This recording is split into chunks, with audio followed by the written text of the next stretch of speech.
Monsieur Blanquer et l'opposition. Bonjour Monsieur Blanquer, merci d'être parmi nous.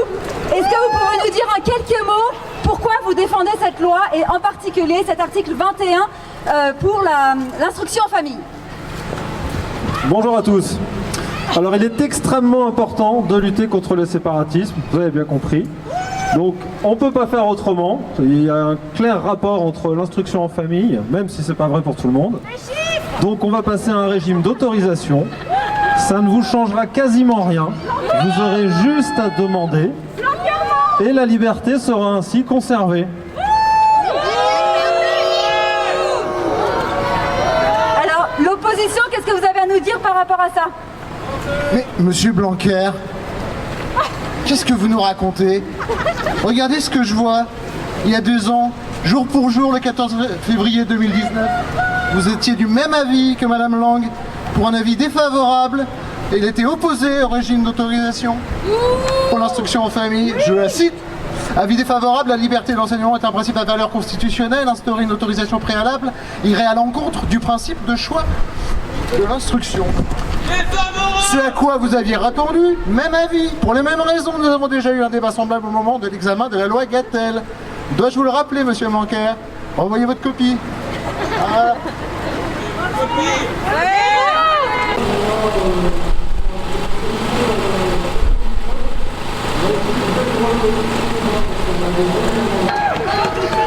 Donc aujourd'hui, nous fêtons ce triste anniversaire où monsieur Blanquer était à nos côtés et défendait le principe que l'autorisation n'était pas constitutionnelle et que l'instruction en famille était largement suffisamment encadrée. Blanquer avec nous! Aujourd'hui est également un jour symbolique parce que demain démarre la semaine de l'éducation spécialisée. À partir de demain, les professionnels vont axer leurs efforts à tout ce qui touche à l'autisme, la dysphasie, la dyslexie, les troubles des apprentissages, l'hyperactivité. Or, l'instruction en famille est une des solutions pour ces enfants-là. Et puis, aujourd'hui, 14 février, c'est la Saint-Valentin. Et oui, monsieur Blanquer, nous avons fait nos enfants par amour, et c'est par amour que nous faisons ce choix-là et que nous laissons nos enfants faire ce choix-là. Alors voilà pourquoi aujourd'hui, 14 février 2021, nous sommes là à Paris pour lutter pour le maintien de... Par exemple, les associations qui donnent des reçus fiscaux vont changer le régime pour qu'ils doivent redemander... Il n'y a pas de lien entre l'instruction en famille et la radicalisation. La chef du service central du renseignement territorial de la Direction générale de la police nationale a rendu un rapport suite à une enquête approfondie début janvier. Son rapport est très clair. Il n'y a aucun lien entre l'instruction en famille et la radicalisation. Et elle va même plus loin. Il n'y a aucun lien entre l'instruction en famille et le séparatisme. Elle est très claire sur ses propositions. L'article 21 n'a rien à faire dans ce projet de loi. Non, nos enfants ne sont pas des enfants hors radar. Ils ne sont pas scolarisés dans des écoles clandestines. L'instruction en famille, c'est un cadre légal. Une double déclaration en mairie et à l'éducation nationale. Nos enfants sont contrôlés 1 à 3 fois par an. Nos enfants sont dans leur pure légalité. Non, nos enfants ne sont pas des enfants sauvages. Les contrôles sont positifs. 99% en moyenne par an, les décontrôles sont jugés positifs après 1 ou 2 contrôles. Nos enfants ne sont pas sauvages. Ils sont instruits, cultivés, heureux, épanouis. Non, nous ne sommes pas des parents négligents ou démissionnaires. Si nous sommes là aujourd'hui, si nous avons participé à 4 manifestations, si nous avons contacté la quasi-totalité des députés et des sénateurs, c'est parce que nous sommes des parents engagés, motivés, mobilisés et bienveillants pour nos enfants. Monsieur Blanquer, certes, nos enfants n'appartiennent pas à leurs parents. Ils n'appartiennent pas non plus à la République. Nos enfants n'appartiennent que par eux-mêmes. Nos enfants ont le droit de choisir entre l'instruction en famille ou l'école. C'est à eux que revient ce choix et pas à vous, État. Non, monsieur Blanquer, l'école n'est pas bonne pour tous. Que pensez-vous des enfants qui sont en phobie scolaire, qui sont harcelés, rackettés et certains qui s'amènent au suicide? Que pensez-vous des enfants qui ont des troubles des apprentissages et qui sont étiquetés en échec scolaire? L'instruction en famille est une chance pour eux. Non, Monsieur Blanquer, l'école n'est pas bonne pour tous. Que pensez-vous des rapports de Teams qui ont été mis dans les journaux en décembre dernier? La France, pour les maths et les sciences en 4e et CM1, aujourd'hui, en 2021, est dernière de l'Union européenne et parmi les derniers, parmi 60 pays. Alors, si l'école est bonne pour certains enfants, s'il existe des enseignants motivés, mobilisés, bienveillants pour les enfants, l'école n'est pas bonne pour tous. Et le choix de l'instruction en famille est une plus-value pour la France, est un choix éducatif parmi les autres.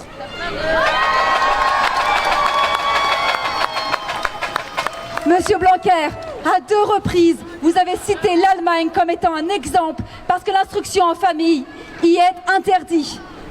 Monsieur Blanquer, faut-il vous rappeler vos cours d'histoire? L'instruction en famille y a été interdite par Hitler en 1938, juste avant la mise en place de la jeunesse hitlérienne. Est-ce que c'est vraiment ça l'exemple que vous voulez donner à la France?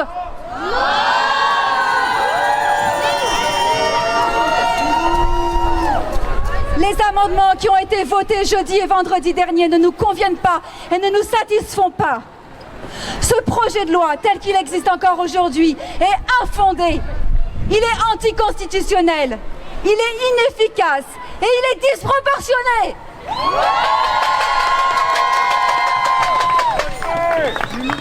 Chère famille, le combat n'est pas fini et la lutte continue. Aujourd'hui, la loi n'a pas fini son chemin. Elle passera au Sénat d'abord. Si le Sénat n'est pas d'accord avec le député, alors elle passera en commission paritaire mixte, c'est-à-dire qu'une partie des sénateurs et des députés se mettront ensemble pour une comité pour essayer de trouver un consensus.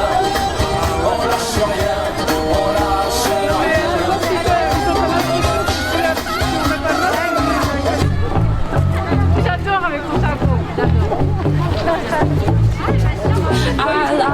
J'ai 2 enfants âgés de 11 et 14 ans qui n'ont jamais été scolarisés, que nous avons accompagnés jusque-là dans leur instruction, dans leur éducation de manière globale.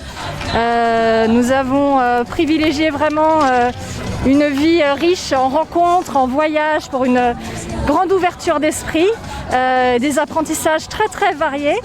Et aujourd'hui, ce droit qu'en tant que famille nous avons la possibilité d'exercer en France est mis sur la sellette. C'était quand? Jeudi? J'ai plus les jours. Cette semaine à l'Assemblée nationale, l'article 21 du projet de loi confortant les principes républicains est passé devant l'Assemblée nationale. Un certain nombre de députés que nous avions eu la possibilité de rencontrer, de contacter, qui s'étaient montrés très à l'écoute, ont essayé de défendre notre position pour que cette liberté reste un droit en France. Malheureusement, la majorité de la République En Marche a suivi les directives du président et du ministère de l'Éducation nationale et souhaite supprimer ce droit pour la majorité des familles en faisant uniquement des exceptions pour les enfants ayant des problèmes de santé ou des parcours très spécifiques, ce qui ne nous concerne pas puisque pour nous c'est un choix de vie simplement, ce qui ne fait pas de nous des séparatistes de l'État puisque nous sommes vraiment dans la vie avec nos enfants, nous participons à des tas d'engagements citoyens, nous pensons que nous formons de très bons citoyens pour demain et on ne comprend pas qu'on nous accuse de séparatisme aujourd'hui et que cette liberté puisse être supprimée à l'avenir pour les générations futures, pour tous les petits bouts qui ont la possibilité de s'épanouir, de vivre à leur rythme, d'apprendre dans le plaisir, entourés de la bienveillance de leurs parents, quand cela leur est possible. Son sens de l'effort, sa créativité, son histoire et son propre force. Oui, chacun son style, chacun son talent. Certains sont des rapides quand d'autres colorent les mains. ça fait partie des clichés que ces enfants sont enfermés chez eux, parce qu'on appelle ça l'école à la maison, comme s'ils ne rencontraient personne à l'extérieur. Alors que non, on est fédérés entre familles, on se rencontre plusieurs fois par semaine, on organise des ateliers ensemble, des ateliers culturels, sportifs, des sorties nature, donc c'est très très riche. On sort quasiment tous les jours pour faire ce type d'ateliers, d'activités, encore plus quand on n'est pas en période restreinte sanitaire. Et ils ont également, comme d'autres enfants, la chance de faire des activités extrascolaires. Si je prends l'exemple des miens, j'en ai un qui fait du théâtre, du ping-pong, l'autre de la danse, de l'athlétisme. Ils sont inscrits à des camps scouts, donc c'est très varié. Ils voient énormément de monde et ils sont très sociables. Ils ne sont pas habitués à rester en classe avec des enfants d'une même tranche d'âge, à devoir lever la main pour s'exprimer. Ce sont des enfants qui sont entourés de bienveillance. Il y a très très peu de conflits parce qu'on arrive tout de suite à en discuter. Ils sont dans le jeu, dans le partage. Donc ça se passe très bien au niveau social. Ils sont habitués aussi à fréquenter aussi bien des petits que des adultes, même des personnes âgées, selon les activités qu'on leur propose. Donc ils savent interagir avec toutes sortes de personnes. Être en 1 à 1 avec son enfant et motivé par sa propre volonté d'apprendre, sa curiosité naturelle qui est préservée et sans arrêt attisée par un environnement fertile. Du coup, on travaille généralement quelques heures de manière plus formelle quand ils sont grands. Moi, maternelle, je ne les faisais pas travailler, je les faisais jouer et ils apprenaient par le jeu, par les rencontres, par les expériences. Rendus plus grands, les miens sont collégiens, on fait du travail plus formel parce que l'idée, c'est quand même de leur donner toutes les clés pour le métier qu'ils souhaiteront faire plus tard. Donc il faut leur donner toutes les chances possibles. Mais alors c'est fait en très peu de temps finalement, 2-3 heures maximum par jour de travail formel. Et l'après-midi sont des sorties, des ateliers auxquels ils vont avec plaisir. Des ateliers musicaux, des ateliers de philosophie par exemple. C'est pas sous la contrainte. Ils ont encore ce goût d'apprendre, ce plaisir d'apprendre qui font qu'ils ont un très bon niveau aujourd'hui et une socialisation très développée.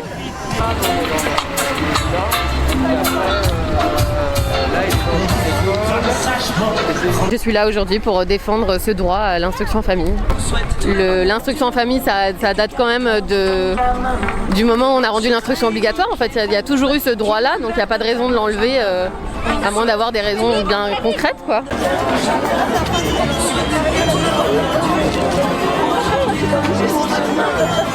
Tout simplement pour écouter mes enfants.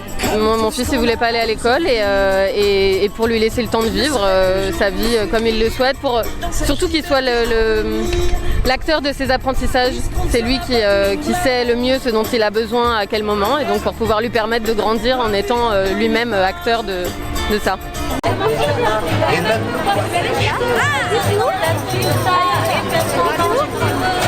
L'école à la maison, on est libre d'apprendre un peu ce qu'on veut et normalement on peut aller visiter plein d'endroits et c'est apprendre autrement, c'est un peu la liberté d'instruction.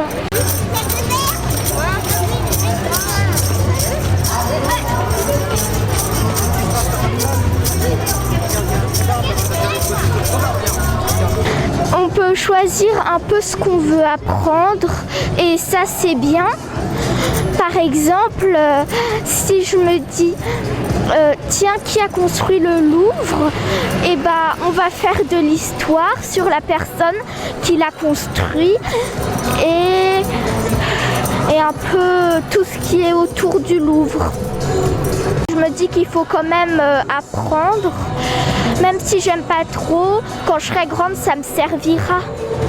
Je me dis ça et peut-être que c'est comment tu apprends la matière qui fait changer tes goûts.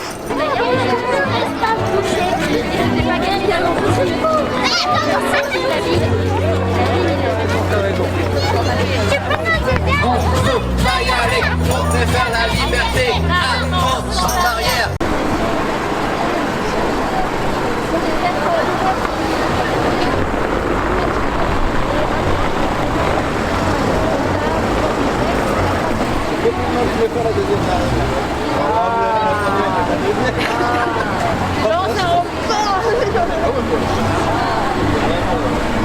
Se rassembler entre nous, chacun dans nos villes, dans nos villages, et déjà se reconnaître, discuter de ce qu'on va voir l'IEF, c'est-à-dire même une structure qui vient s'interfacer pendant les contrôles, pourquoi pas, on peut imaginer